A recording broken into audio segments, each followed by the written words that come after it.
2025 সালের এইচএসসি এবং আলিম বোর্ডের পরীক্ষার্থী বন্ধুরা, এখন তোমাদের জন্য থাকছে তোমাদের আগামী টেস্ট পরীক্ষার পরিণতি দ্বিতীয় পত্রের সবচেয়ে কমন এবং সংক্ষিপ্ত সাজেশন সারা বাংলাদেশের সকল বোর্ডের সকল কলেজের জন্য।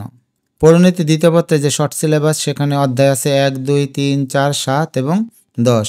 যেই 6টা অধ্যায় আছে, এই 6টা অধ্যায় থেকে 11টা প্রশ্ন আসবে আর তোমাদের দিতে হবে যে কোনো 7টি। শুরুতে ক নম্বরের জন্য অর্থাৎ জ্ঞানমূলক প্রশ্ন। প্রথম অধ্যায়, ব্রিটিশ ভারতে প্রতিনিধিত্বশীল সরকারের বিকাশ। লাহোর প্রস্তাব কে পেশ করেন? শেরে বাংলা একে ফজলুল হক। দ্বৈত শাসন কি? বস্তুত 1919 সালের ভারত শাসন আইনে প্রাদেশিক সরকারের বিষয়সমূহকে দুই ভাগে ভাগ করে দেওয়া হয় বলে একে দ্বৈত শাসন বলে। দ্বৈত শাসন বলতে দুই ধরনের শাসন ব্যবস্থাকে বোঝায়। প্রাদেশিক স্বায়ত্তশাসন কাকে বলে? কেন্দ্রীয় সরকারের নিয়ন্ত্রণমুক্ত থেকে প্রাদেশিক বিষয়গুলোর উপর প্রাদেশিক সরকারের পূর্ণ কর্তৃত্বকে প্রাদেশিক স্বায়ত্তশাসন বলে। দ্বিজাতি তত্ত্ব কি? দ্বিজাতি তত্ত্ব হলো মোহাম্মদ আলী জিন্নাহ প্রদত্ত হিন্দু মুসলিম আলাদা জাতি এ সংক্রান্ত তত্ত্ব। লাহোর প্রস্তাব কি? ভারতীয় উপমহাদেশের মুসলমানদের একটি স্বতন্ত্র রাষ্ট্রের দাবি জানিয়ে উত্থাপিত প্রস্তাবই হচ্ছে লাহোর প্রস্তাব। লাহোর প্রস্তাবের মূল বক্তব্য কী ছিল? ভারতের মুসলিম সংখ্যাগরিষ্ঠ অঞ্চলগুলোতে একাধিক স্বাধীন মুসলিম রাষ্ট্র প্রতিষ্ঠা করা। মন্ত্রী মিশন পরিকল্পনার সদস্য সংখ্যা ছিল 3 জন। অবিভক্ত বাংলার শেষ মুখ্যমন্ত্রী ছিলেন হোসেন শহীদ সোহরাওয়ার্দী। 3 জন পরিকল্পনা কি? 1947 সালে 3 জন কংগ্রেস ও মুসলিম লীগের ঘরোয়া বৈঠকে লর্ড মাউন্ট ব্যাটেন যে পরিকল্পনা তুলে ধরেন তা ইতিহাসে 3 জন পরিকল্পনা নামে খ্যাত। সিপাহী বিদ্রোহ সংগঠিত হয় 1857 সালে। ভারতে জাতীয় কংগ্রেস গঠিত হয় 1885 সালে। মুসলিম লীগ গঠিত হয় 1906 সালে। পার্লামেন্টের সংস্কার আইন প্রণীত হয় 1909 সালে। পূর্ববঙ্গ ও আসামের রাজধানী ছিল ঢাকা। 1937 সালে ব্রিটিশ ভারতের কয়টি প্রদেশে নির্বাচন অনুষ্ঠিত হয়? 11টি প্রদেশে। ক্রিপস মিশনের সদস্য সংখ্যা ছিল 1 জন। কোন প্রস্তাবের ভিত্তিতে পাকিস্তান রাষ্ট্রের সৃষ্টি হয়? দ্বিজাতি তত্ত্বের আলোকে লাহোর প্রস্তাবের ভিত্তিতে পাকিস্তান রাষ্ট্রের সৃষ্টি হয়। ভারত স্বাধীনতা আইন প্রণীত হয় 1947 সালে। দ্বিজাতি তত্ত্বের প্রবর্তক ছিলেন মোহাম্মদ আলী জিন্নাহ। কোন আইনের মাধ্যমে ভারতবর্ষে প্রাদেশিক স্বায়ত্তশাসন ব্যবস্থা প্রবর্তন করা হয়? 1935 সালে ভারত শাসন আইনের মাধ্যমে। ব্রিটিশ ভারতের শেষ গভর্নর ছিলেন লর্ড মাউন্ট ব্যাটেন। ভারত স্বাধীনতা আইন কি? লর্ড মাউন্ট ব্যাটেনের 3 জুন 1947 সালে পরিকল্পনাকে বাস্তবে রূপ দেওয়ার জন্য ব্রিটিশ পার্লামেন্ট 18 জুলাই 1947 যে আইন পাশ করে তাই ভারত স্বাধীনতা আইন। পলাশী যুদ্ধ সংগঠিত হয় 1757 সালে। ভারতে জাতীয় কংগ্রেস প্রতিষ্ঠিত হয় 1885 সালে। বঙ্গভঙ্গ কি? 1905 সালে বাংলা প্রেসিডেন্সিকে প্রশাসনিক সুবিধার জন্য লর্ড কার্জনের 2 ভাগে ভাগ করার যে ঘটনা তা ইতিহাসে বঙ্গভঙ্গ নামে পরিচিত। কত সালে বঙ্গভঙ্গ হয়? 1905 সালে। কত সালে বঙ্গভঙ্গ রদ হয়? 1911 সালে। ভারতীয় জাতীয় কংগ্রেসের প্রতিষ্ঠাতা ছিলেন অ্যালান অক্টোভিয়ান হিউম। দ্বিতীয় অধ্যায়, পাকিস্তান থেকে বাংলাদেশ। তমদ্দুন মজলিসের প্রতিষ্ঠাতা ছিলেন অধ্যাপক আবুল কাশেম। মুজিবনগর সরকারের প্রধানমন্ত্রী ছিলেন তাজউদ্দিন আহমদ। 1954 সালের নির্বাচনে যুক্তফ্রন্ট কতটি আসনে জয়লাভ করে? 223টি। কত সালে বাংলাকে রাষ্ট্রভাষার মর্যাদা দেওয়া হয়? 1956 সালে। কোন তারিখ থেকে পাকিস্তানের সংবিধানে বাংলাকে মাতৃভাষা হিসেবে কার্যকর করা হয়? 1956 সালে 23 মার্চ। 1958 সালে কে পাকিস্তানের সামরিক শাসন জারি করেন? তদানীন্তন প্রেসিডেন্ট ইস্কান্দার মির্জা। জাতিসংঘের কোন অঙ্গ সংগঠন 21শে ফেব্রুয়ারিকে আন্তর্জাতিক মাতৃভাষা দিবস হিসেবে ঘোষণা দেয়? ইউনেস্কো। 6 দফা দাবি কত সালে উত্থাপন করা হয়? 1966 সালে। ভাষা আন্দোলন কি? বাংলাকে রাষ্ট্রভাষা করার দাবিতে পূর্ব পাকিস্তানে যে আন্দোলন শুরু হয় তাই ভাষা আন্দোলন। 6 দফা কি? শিক্ষার্থী বন্ধুরা, এখানে একটা মনস্তাত্ত্বিক ব্যাপার আছে, সেটা হচ্ছে বর্তমান বাংলাদেশের প্রেক্ষাপটে বঙ্গবন্ধু শেখ মুজিবর কিংবা এই ধরনের প্রশ্ন নাও আসতে পারে। এটা সাজেশন হিসেবে দেওয়া হলো যেহেতু গুরুত্বপূর্ণ বিষয়, তবে আমার মনে হচ্ছে যে এই ধরনের প্রশ্নগুলো সামনের যে পরীক্ষা আছে সেই পরীক্ষাগুলোতে নাও আসতে পারে। তোমরা চাইলে এই অংশগুলো অ্যাভয়েড করতে পারো। যুক্তফ্রন্ট কি? 1954 সালে প্রাদেশিক নির্বাচনে মুসলিম লীগকে প্রতিহত করার জন্য 1953 সালের 4 ডিসেম্বর পূর্ব বাংলার বিরোধী 4টি রাজনৈতিক দলের সমন্বয়ে গঠিত দলই হলো যুক্তফ্রন্ট। যুক্তফ্রন্ট গঠিত হয় 1953 সালের 4 ডিসেম্বর। যুক্তফ্রন্টের নির্বাচনী প্রতীক ছিল নৌকা। বাঙালির ম্যাগনা কার্টা বলা হয় ঐতিহাসিক 6 দফা দাবিকে। ভাষা আন্দোলনের সময় পূর্ব পাকিস্তানের প্রধানমন্ত্রী ছিলেন খাজা নাজিমুদ্দিন। পাকিস্তানের প্রথম সাধারণ নির্বাচন অনুষ্ঠিত হয় 1970 সালে। 1970 সালের নির্বাচনে আওয়ামী লীগ কয়টি আসনে জয়লাভ করে? 167টি। 19 নম্বর প্রশ্নটা বাদ দিলাম কারণ এখানে শেখ মুজিবর সংক্রান্ত প্রশ্ন আছে। 1954 সালের নির্বাচনে প্রাদেশিক আইন পরিষদের মোট আসন কতটি ছিল? 309টি। পাকিস্তানের সংবিধান কখন রচিত হয়? 1956 সালে। আগরতলা মামলার আসামি ছিলেন 35 জন। অপারেশন সার্চলাইট কি? 1971 সালে 25শে মার্চ রাতে পাকিস্তানি সেনাবাহিনী কর্তৃক বাঙালিদের উপর পরিচালিত একটি বর্বর অভিযানের নাম অপারেশন সার্চলাইট। আন্তর্জাতিক মাতৃভাষা দিবস 21 ফেব্রুয়ারি। কার নেতৃত্বে তমদ্দুন মজলিস গঠিত হয়? অধ্যাপক আবুল কাশেমের নেতৃত্বে। পাকিস্তান গণপরিষদে বাংলা ভাষার দাবি প্রথম কে উত্থাপন করেন? গণপরিষদ সদস্য ধীরেন্দ্রনাথ দত্ত। যুক্তফ্রন্টের 21 দফার প্রথম দাবিটি কী ছিল? বাংলাকে পাকিস্তানের অন্যতম রাষ্ট্রভাষা করা। 29 নম্বর বাদ দিলাম। 30 নম্বরে 1969 সালে গণ অভ্যুত্থান কী? 1969 সালের 11 দফা ভিত্তিক গণ আন্দোলনই হলো 1969 সালে গণ অভ্যুত্থান।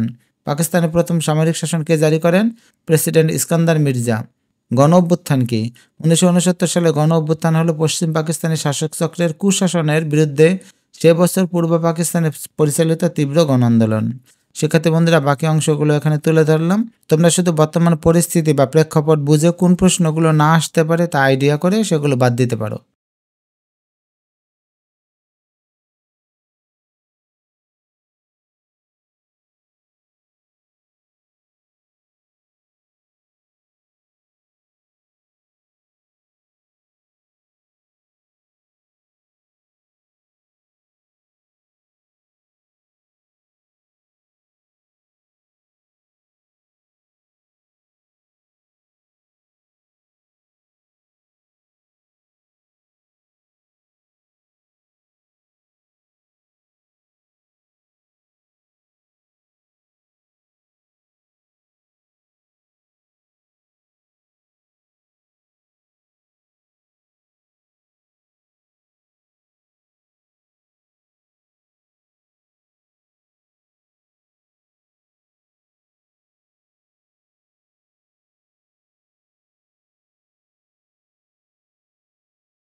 শিক্ষার্থী বন্ধুরা, এবার দেখো খ নম্বরের জন্য গুরুত্বপূর্ণ প্রশ্ন।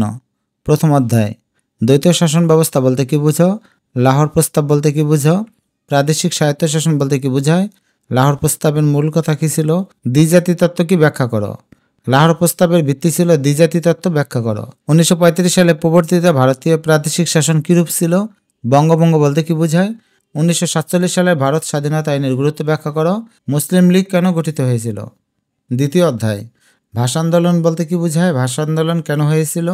আন্তর্জাতিক মাতৃভাষা দিবস বলতে কী বোঝায়? কেন ভাষা আন্দোলন হয়েছিল? যুক্তফ্রন্ট কেন গঠিত হয়েছিল? মৌলিক গণতন্ত্র বলতে কী বোঝায়? 6 দফাকে বাঙালির মুক্তির সনদ বলা হয় কেন? আগরতলা মামলা কি? 7 মার্চের ভাষণের গুরুত্ব বর্ণনা করো। শিক্ষার্থী বন্ধুরা, আগে বললাম যে কিছু কিছু প্রশ্ন আছে বর্তমান প্রেক্ষাপটে না পড়াই ভালো, পরীক্ষা নাও আসতে পারে। তোমরা এগুলো বুঝে বাদ দিতে পারবে। 1969 সালের গণ অভ্যুত্থান ব্যাখ্যা করো। অসহযোগ আন্দোলন ব্যাখ্যা করো। মুজিবনগর সরকার কি ব্যাখ্যা করো। অপারেশন সার্চলাইট বলতে কী বোঝায়? তৃতীয় অধ্যায়, ফরাইজি আন্দোলন বলতে কী বোঝায়? বেঙ্গল প্যাক্ট কি? হোসেন শহীদ সোহরাওয়ার্দীকে গণতন্ত্রের মানসপুত্র বলা হয় কেন? মজলুম জননেতা বলা হয় কাকে এবং কেন? তিতুমির কেন বাঁশের কেল্লা স্থাপন করেছিলেন? কাকে কৃষকদের মুক্তির অগ্রদূত বলা হয় কেন? তিতুমিরের বিদ্রোহ ব্যর্থ হয়েছিল কেন? বারাসাত বিদ্রোহ বলতে কী বোঝায়? নবাব আব্দুল লতিফকে বাংলার সৈয়দ আহমদ বলা হয় কেন? চতুর্থ অধ্যায় গণপরিষদ কি? সংবিধান রাষ্ট্রের সর্বোচ্চ আইন ব্যাখ্যা করো। মৌলিক অধিকার বলতে কী বোঝায়? মৌলিক অধিকার কেন প্রয়োজন? রাষ্ট্র পরিচালনার মূলনীতি কী? ধর্মনিরপেক্ষতা বলতে কী বোঝায়? 1972 সালের সংবিধানের মূলনীতিগুলো কী কী? প্রজাতন্ত্র বলতে কী বোঝায়? দুষ্পরিবর্তনীয় সংবিধান বলতে কী বোঝায়? বাংলাদেশে গণপরিষদ আদেশ জারি করা হয়েছিল কেন? ন্যায়পাল বলতে কী বোঝায়? সপ্তম অধ্যায় সাংবিধানিক প্রতিষ্ঠান বলতে কী বুঝো? নির্বাচন কমিশন কিভাবে গঠিত হয়? অ্যাটর্নি জেনারেল কি? দুর্নীতিকে সামাজিক ব্যাধি বলার কারণ কি? গণমাধ্যমের স্বাধীনতা কিভাবে দুর্নীতি রোধ করে? নির্বাচন কমিশনের দুটি কাজ লিখো। দশম অধ্যায় দুর্নীতি বলতে কী বোঝায়? বিশেষ চাহিদার জনগোষ্ঠী বলতে কী বোঝায়? খাদ্যে ভেজাল বলতে কী বোঝায়? রাজনৈতিক অস্থিরতা কিভাবে দুর্নীতির বিকাশ ঘটায়? ইপটিজিং বলতে কী বোঝায়? এটা প্রতিরোধ করা প্রয়োজন কেন? প্রতিবন্ধীদের প্রতি আমাদের আচরণ কীরূপ হওয়া উচিত? বৈশ্বিক উষ্ণায়ন বলতে কী বুঝো? জলবায়ু পরিবর্তন বলতে কী বোঝায়? কারণ কি? গ্রিনহাউস প্রতিক্রিয়া কিভাবে জলবায়ু পরিবর্তন করে? এইডস কি ব্যাখ্যা করো। শিক্ষার্থী বন্ধুরা সকল সাজেশন উত্তর এবং ক্লাসের জন্য চ্যানেলটির সাথেই থাকো। ধন্যবাদ।